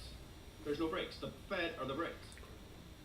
And people say, well, they can buy it all. I'm like, yeah, they can. And that'll have implications for gold, Bitcoin, oil, dollar, and they're going to have to buy it all with oil at 95, 100. So you said the hedge funds go the other way. Now they're long the futures and short the cash, or are they taking a directional position in U.S.? I'm just saying they have to, if they're the biggest marginal buyer, one of the Yeah. biggest marginal buyers of treasuries, to take that position off, they have to unwind it at some point, whether because they've made money or because they're getting stopped out. Right. They are not, they're not buying for any, they're not like central banks who can like buy for political reasons. They don't have to mark the market. They don't have to explain to their investors why they just got carried out on a trade. It doesn't matter, right? The Fed's lost, what have they lost? $1 trillion on their bond portfolio, and they're burning 300, 400 billion a year cash losses. Like, they don't have to explain it to anybody. They don't have to explain it to anybody. Investors, hedge funds, they have to explain it like monthly. And if they start losing too much money, they just get taken out of their seat. So like that, they're not going to stay for a trade that goes against them. What? So you said, to make it simple math, 10% rates all across the curve, and then I think you multiplied that just by the amount of debt, with roughly 30 trillion. You can give us the good numbers. But what about that? All of the U.S. debt is financed over a term of 1 day to 30 years, and so much of that is fixed rate. So the 10-year, if they borrowed at 1% and then interest rates go to 10%, that interest expense stays flat. It's only when it has to be refinanced when interest rates go up. So how have you seen real financing costs go up relative to that assumption that of just multiplying the debt by the interest rates? And then also, is there perhaps a benefit of if everyone in the world, banks, the Federal Reserve, other central banks, bought a voluminous amount of treasuries when yields were at 1% or 1.5% in 2020, and they bought that at par, $100, and now that's at $70. Is that not in some way some sort of gain to the government that some way they convinced everyone in the world to buy their debt at too high a price, too low a yield? When Jamie Dimon says they need to roll $5 trillion in the next 12 months, that's what is that? It's 20% of the debt in roll right off. And I want to say over the next 2 years they've got to roll a little over half, right? So, and that leads to a question of, hey, with rates at basically zero, why didn't they term it all out? And there's two possible answers to that. A, they're galactically stupid, or B, they can't. In other words, and that's the dirty little secret that I think nobody wants to talk about, but I'm from Cleveland, so I'm not couth enough to not say it. And the answer is the deepest, most liquid market in the world ain't very deep and liquid. It's certainly not deep and liquid enough at the long end to place the deficits in the size that the federal government's throwing them off. And that's, if I'd have said that 5 years ago, that would have been highly inflammatory and controversial. And now it's not at all. Like if you talk to someone, like you talk to people in senior seats, it's very obvious that's the reason why they didn't turn it down. He's just not talking about like company for, like I said, over Cleveland. So as far as the second answer, is it a gain for the government? Yeah, it is. There's a great quote from William McChesney Martin, the Fed governor that everybody loves because he was the guy before Burns. The quote is when McChesney Martin was the Assistant Secretary of the Treasury. I believe he said it in 1951, right after World War II, when our debt to GDP looked a lot like it looks now, or it did certainly 5 years prior. It is the lead quote on a white paper from Carmen Reinhardt and Belen Zabrancia from 2016, I think, called "The Liquidation of Government Debt," which ought to give you a pretty good idea of liquidation. We're watching the government debt get liquidated as we speak. The quote is regarding the 2 3/4 non-convertible issue of 30-year treasuries. We want to meet these concerns head on about whether it is a trick issue. It is. And it's a trick issue because guess what they did? They turned it out, and you were not allowed to convert it, I guess. And basically the real value of those 30-year bonds in 1951 went to zero by 1980. In terms of what they bought, oil was $2 in 1951. Because inflation went up and because interest went up, so it was worth less. It is, yeah, the real and the nominal value collapsed too, for sure. But the real, but my point is like you can do that once. You can snooker the world once, and then you get what we're starting to see, which is I tweeted about it yesterday. I wrote about it last week. David Costa has this great chart showing the downside volatility in gold for the first time in 45 years is less than long-term treasuries. Markets are telling you gold is less risky than treasury now. They pulled it off once, they snookered them once, oh my god. But you didn't fix anything. If you're gonna do that, you need to get GDP down. Like that's, 45 to 51, US debt to GDP went from 110 to 50%. You snooker people, real rates went to -13. It was what it was. There was a different time and an understanding of why that had happened, whatever. They've snookered people, and debt to GDP is exactly where it was when they started snookering people. And so now you still have to place all this, like, $2 trillion, assuming no recession, we have to place $2 trillion next year. This is Jamie Dimon telling the world this 2 weeks ago. And also we need to roll $5 trillion next year. Now what do you do? If the playbook of the last time debt to GDP was this high was 1945, it was over 150%. What was that snookering? What happened? Why can't the U.S. government snooker bondholders around the world again? But first, tell us what you mean by snooker. It's just negative real rates, and it's been my playbook the whole time. We wrote so what happened then was 10-year treasuries were long-term treasuries is how they have it historically. We're at 2% in November 1941, and Japan bombed Pearl Harbor, and overnight the 10-year treasury, long-term treasury went from 2 to 2.5, and the Fed came in and kept it at 2.5. They kept the 10-year at 2.5. They kept the short end, I want to say at 3/8 or 3/4, I don't remember. So there was a slightly positive yield curve, and they kept it flat from 42 to 1951 for 10 years. And as a bondholder, you got paid every dime you were owed, and you got killed on a real basis. At worst in the United States, real rates were negative 13%. Post-war, at worst, real rates in Japan were negative 60%. In parts of Europe and Australia, they were negative 30 to negative 40% at worst. You lost a ton of money on a real basis. Thank you for your donation to war effort. And by 1951, debt to GDP was down to 50%. And then they were able to separate Fed Treasury, go back to independent Fed policy, and you can start to manage monetary policy separate from fiscal policy again, because you can do that without blowing up the system. Fast forward to 2020 and early 2021. In early 21, I wrote a report for clients that said they need to run the same playbook. Go back to late 2020, Jason Furman, Ken Bernanke, Larry Summers, Olivia Blanchard, Ken Rogoff, all were part of a discussion of a white paper by Furman and Summers, saying we need to run the same playbook. We need to basically inflate this away. And what I wrote and analyzed in a simple analysis was the last time the Fed was able to manage policy rates without blowing something up was when debt to GDP was 70 to 80%. I said, so we need to go from 120 to 70 to 80%. And the simple math in terms of negative rates needed to drive that were somewhere between negative 10 and negative 20% real rates in the United States for 3 to 5 years. That's it. And at first, in 21, it looked like they were doing that. It's like, okay. And then politics got involved. In early 22, the Russian war got involved. The election got involved. And all of a sudden, the Fed said, "Uh-oh, we need to fight inflation." Okay. And at first, I didn't believe they were going to do it. It was like, well, they have this playbook. They laid the playbook out pre-20, right? The BlackRock white paper in August of 2019 is like, we're just going to fit this away. We're going to go direct. We're going to fiscal, and the Fed's going to buy it. And then it happened, and then they went direct, and they did fiscal, and the Fed started buying it. And in 21, they did it. Summers, and all these guys blessed it. And then so first in 22, I was like, they're not going to reverse it. If they reverse this, this is going to be a disaster. And then it was like, oh my God, they're reversing it. So it was like, in mid-April 2022, it was like, what they're doing, the only thing is good for is the dollar. Like everything else is going to go down. Treasuries, stocks, everything's going to go down. Then they bought themselves time last October when they weakened the dollar by about 15%. How did they do that? Primarily Yellen running down the TGA massively, more than offset QT. the point here is what's the playbook they need to do is the Fed needed to let inflation continue to run hot in 22 and 23. And had they done so, we'd probably be getting to a point where debt to GDP was 70 to 80% by now, and they would be able to start hiking. And, you know, in other words, that said that the markdown of bonds from 100 to 70 at the long end, they needed to be 100 to 20. They needed to be 100 to 10. Like, they didn't do enough because debt to GDP didn't come down.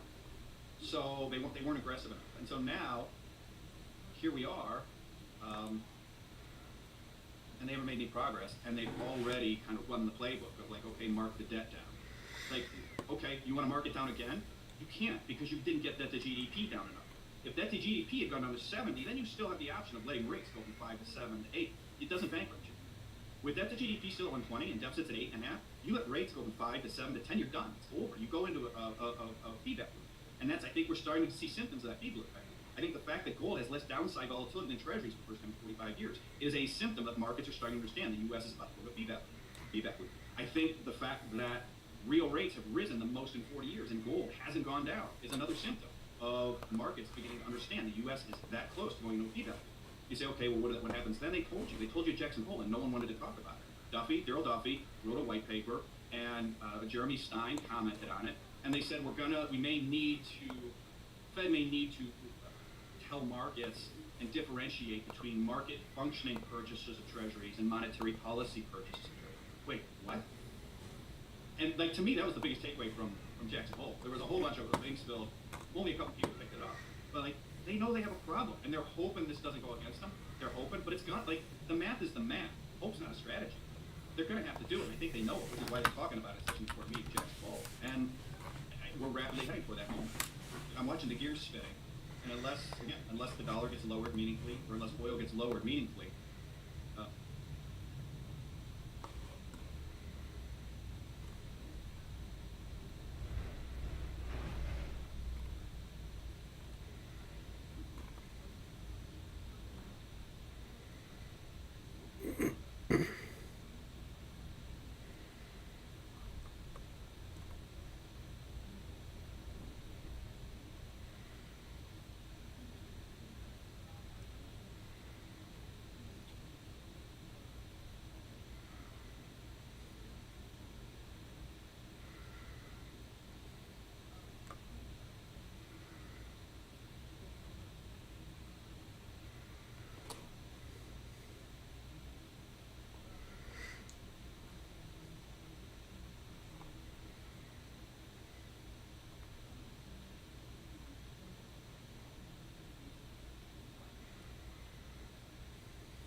So you think you know Wix. Do you really?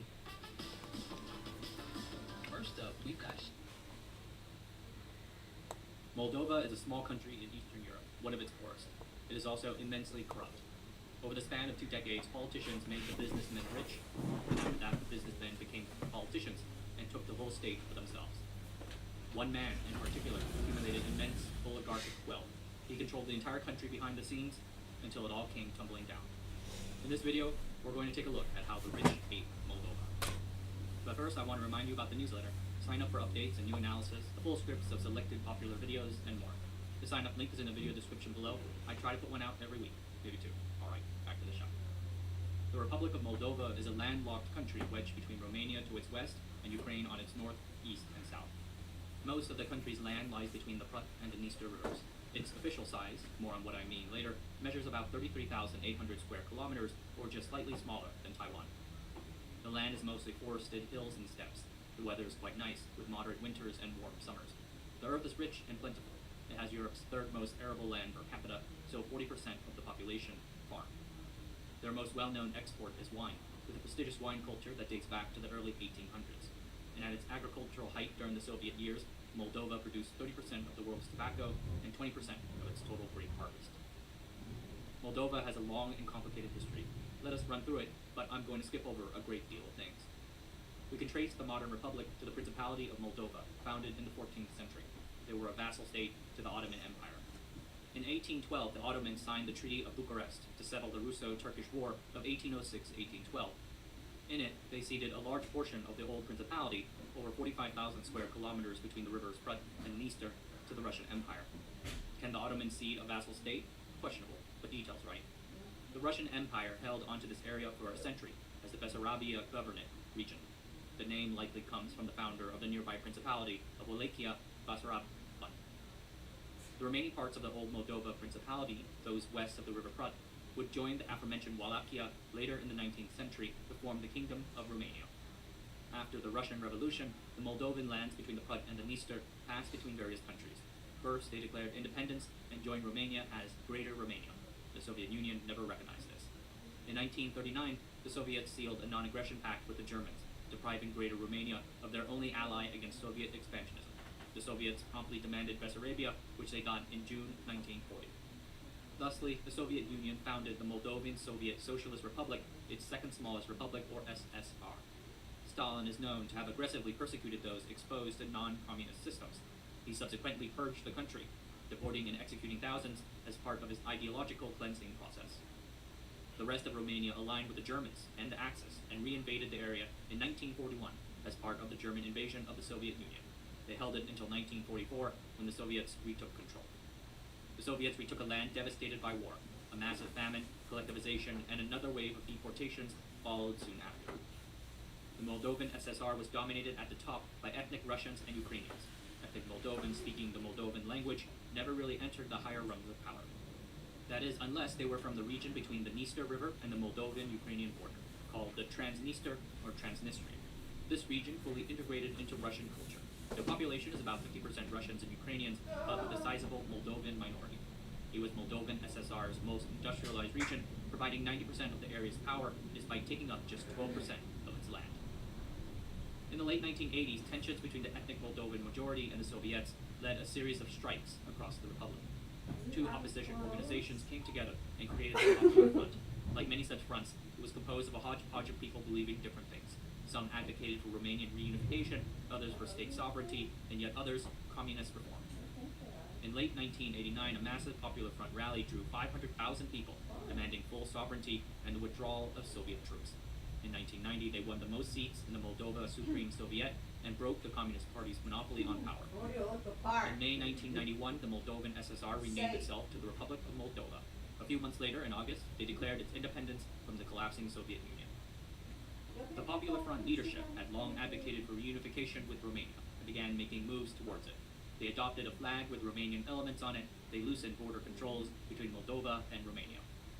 But this move towards reunification alarmed Moldova's ethnic minorities, about 35% of the population, including those in the pro-Russian Transnistrian area. Thus, in December 1991, those guys declared independence too, leading to a brief war that ended with a ceasefire in July 1992. Moldova failed in their goals. For a while, it seemed inevitable that the new nation would quickly merge with Romania, but the Moldovan people blamed leadership for this military blunder, as well as the deteriorating economic situation, and voted them out. Nation building is never easy. Like many of the other post-Soviet states, Moldova's challenges were daunting. Their transition involved a wholesale remaking of their identity, economy, and government all at once. The first thing was to address the ailing economy, which was collapsing faster than a diving peregrine falcon. This brought a sense of emergency to the situation.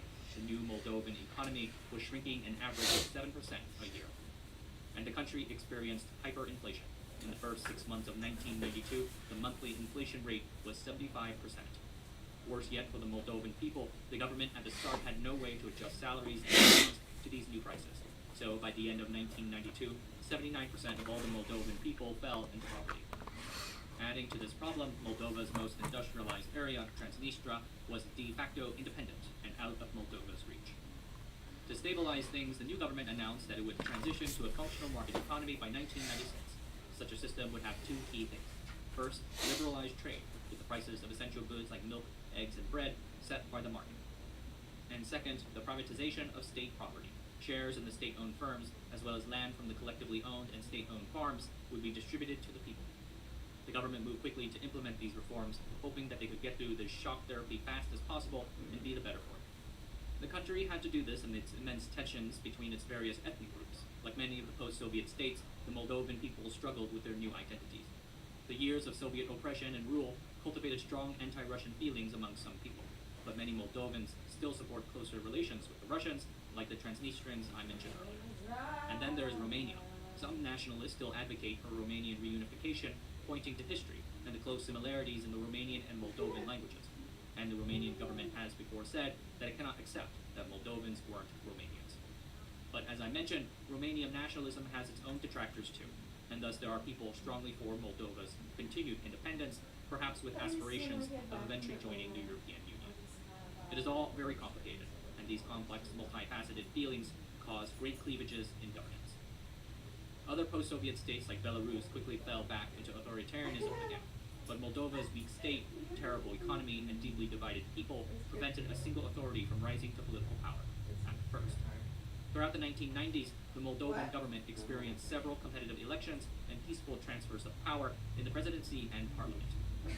Two incumbent presidents stepped aside for their successors, their first president, Mircea Snegor, in 1996, and then his successor, Petru Lucinski, in 2001. In addition, the Moldovan media was openly critical of the government, and other branches managed to curb the president's influence, an apparent check and balance. For instance, in 1996, the judiciary struck down a presidential attempt to fire a general. This intense political competition might seem a good thing. We all want more competition, right?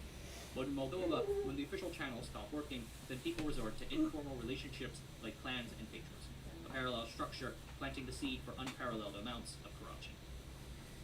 As a result of all this, the Moldovan people's situations did not improve throughout the 1990s. Many economic relief efforts came years too late.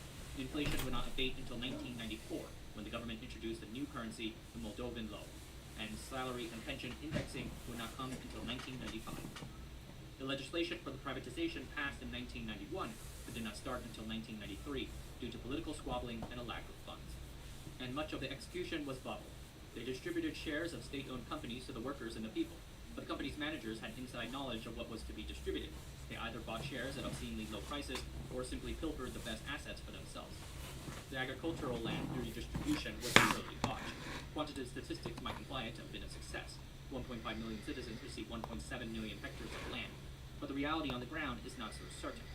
First, it also started late. Most of the land was distributed in the 1998 to 2000 period. And second, workers received plots without consideration of the land's quality and fertility. One guy might get a plot of grape vineyard, the other guy rocks on a hill. Sometimes multiple people got the same cow or tractor, sometimes the plots were not connected together. And again, smart people in the know took advantage of their positions in the land reform scheme to assemble massive parcels of fertile land, just like the old collective farms of the Soviet age, but now owned by private individuals. So all in all, the state privatization schemes failed to achieve its goals. It enriched a certain select group of connected individuals, creating a class of oligarchs. Meanwhile, the citizens stayed cripplingly poor. By 1997, Moldova's GDP had fallen to just 35% of what it was 10 years earlier. Over 50% of the population still lived in poverty, less than $2.15 a day. Many turned to the black market, which contributed 70% of the country's livelihood. A 2000 poll found that 91% of the people were dissatisfied with their lot in life. And by 2005, 20% of the country's population had emigrated, making personal remittances one of Moldova's biggest sources of income. In 2001, BBC reported on the growing number of Moldovans willing to sell their kidneys for money. Moldova continues to deal with a bad organ trafficking issue. So what happens when the people are unhappy? Things change, but not always for the better. In 2001, the Communist Party of Moldova, led by their first secretary, Vladimir Voronin, surged back into power by winning 49.9% of the vote and 71 of the 101 seats in parliament. They won these elections by dodging questions about their past legacy and playing off the nostalgia of the good old Soviet days, promising free healthcare and closer ties with Russia. They remained the only post-Soviet Communist Party to have recaptured power after Soviet collapse. Once in power, they consolidated rule using their strong and disciplined organizational base, inherited from their experiences back in the office. In his first term, Voronin tried to tilt the country towards Russia. For instance, an attempt to expand Russian language learning in schools and a potential deal with Putin to resolve the Transnistrian issue. However, considerable pushback domestically and abroad thwarted these plans. During the next presidential elections in 2005, Voronin proposed to bring Moldova into the EU. Moldova back then had about as much a chance at EU membership as I have at Taylor Swift, but the platform nevertheless was genuinely popular. The Communist Party won 46.1% of the parliamentary vote, and Voronin assembled a coalition to stay president. This was good for Voronin because power is quite enriching. The 2000s was a decade of theft and corruption. Party politicians gradually infiltrated what was left of the Moldovan economy and enriched themselves and their families, mostly by transferring public assets over to private hands. Vladimir's son, Oleg, headed a business empire in banking, construction, railway, and more. Oleg's companies received rich government contracts, over 2,000 in Voronin's 8 years in power. He is arguably Moldova's first billionaire. Voronin also struck good relations with a businessman named Vladimir Plahotniuc. Soon, Plahotniuc, I'm going to mess up this guy's name a lot, but so be it, became one of his closest advisors. Plahotniuk's background is difficult to pin down. The son of a teacher, he first worked as an economist for a foreign company in 1991 to 1993. In 1996, he began exporting wine to Russia. 5 years later, like as you do, he became vice chairman of one of Moldova's biggest banks, the Victoria Bank. By the end of the 2000s, Moldova counted 70 billionaires, and their total wealth accounted for 138% of reported GDP. Plahotniuc alone was worth $2 billion, making him the richest man in the country. In 2009, the communists lost power again. In April that year, the country held parliamentary elections.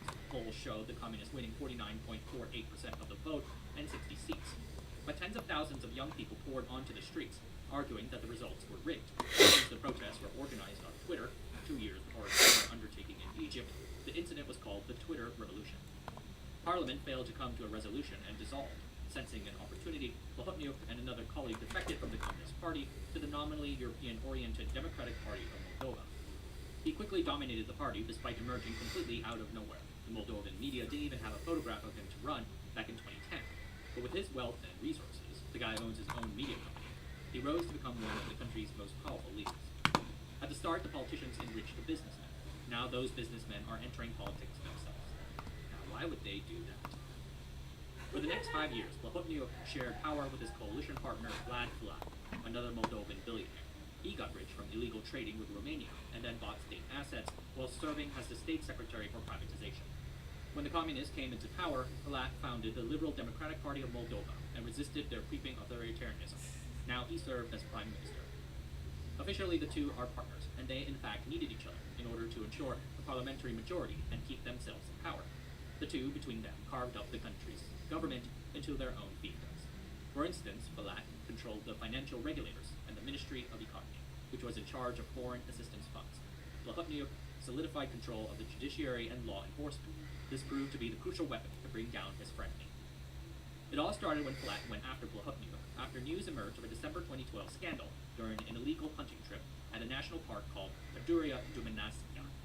Various senior members of the judiciary had attended this hunting trip, again illegal, during then which a young bystander got shot and killed. They tried to cover up the incident, but news got out. Filat made his move by moving to force out the country's prosecutor general, a member of Plahotniuc's clan. In response, Plahotniuc launched a series of anti-corruption drives, and the uneasy alliance fell apart. Filat's gambit failed to pay dividends because in November 2014, an even bigger scandal dropped. It came out that 3 Moldovan banks were taken over and forced to issue nearly $3 billion of bad loans, about 15% of the country's entire GDP. The money was laundered through various shell companies, ending up in various Latvian banks. When those loans were never paid back, surprise, surprise, the banks collapsed. The Moldovan National Central Bank then secretly bailed them out. To pay for this secret bailout, the Ministry of Finance was forced to issue $1 billion in 25-year bonds. The Moldovan people will have to pay for this debt for over a quarter of a century. The Moldovan currency devalued by over 40%, causing inflation to explode. The sophisticated scheme masterminded by an Israel-born Moldovan oligarch named Ilan Shor was dubbed the robbery of the century in the Moldovan media. Opposition parties called for action. Over 100,000 people protested against corruption, the biggest such since independence. Shor was arrested and implicated Filat in exchange for leniency. Prosecutors stripped the former Prime Minister Filat of immunity and arrested him for corruption. The oligarch's assets were seized and he was sentenced to prison. With no one left standing in his way, Plahotniuc consolidated power. He tried to formally become Prime Minister, but was rejected by the president, who said that the guy did not meet the necessary criteria of integrity. Ouch. It is a bit poetic that the quintessential backroom power broker, powerful as he was, can't make that final step into the limelight. Fundamentally, the man was profoundly disliked, with a 95% disapproval rating and just a 2% trust rating. To get 95% disapproval in such a divided society, I'm not even mad. That's amazing. Plahotniuc was now the richest and most powerful man in Moldova, with a fortune worth over 30% of the country's GDP, or $2.2 billion. His clan of family members and close associates control state-owned companies, financial flows, and 4 out of the 5 country's TV stations. By the mid and late 2010s, the Moldovan people had lost trust in their government. A September 2016 poll found that 80% of people felt their country was going in the wrong direction. For 3 years, Plahotniuc had truly captured the state, controlling the media, judiciary, and more. He attempted several times to solidify his power for good, reforming, quote-unquote, election policies in 2017 to create a shadow voting system. Plahotniuc's party is nominally pro-European, but the oligarch ultimately doesn't have a particular ideology that he stands for. For instance, in 2016, he backed Igor Dodon of the pro-Russian Populist Socialist Party as president of Moldova. So really, Plahotniuc cares for just one thing. Then abruptly, he lost it all. In February 2019, Moldova went to elect a parliament and to form a government. Major winners included the pro-European ACUM alliance, basically the anti-Plahotniuc party, Dodon's pro-Russian Socialist Party, and Plahotniuc's Democratic Party. The fourth significant winner was the SOR party, which is led by Ilan Shor. Yes, the guy who did the billion-dollar bank theft. I think that says something about Moldovan politics. Anyway, no party won an outright majority, resulting in a hung parliament. This lasted for a while until somewhat unexpectedly, ACUM and the Socialists joined forces. This might seem a bit surprising, since especially Dodon is pro-Russian and first rose to power with Plahotniuc's backing, but it is said that Dodon's patrons in Russia forbade an alliance with Plahotniuc, afraid of losing their influence over the Socialist Party if such a thing were to happen. So, despite their opposite leanings, the two reluctantly worked together to throw Plahotniuc out of power. This strange new alliance, strangely backed by the EU, US, and Russia, formed the government in June 2019 with ACUM's Maya Sandu as its prime minister. Plahotniuc did all he could to stop this. He literally cut the power to the parliament building the night of the announcement. Soon after, he had the Constitutional Court invalidate the government and reinstate the old one.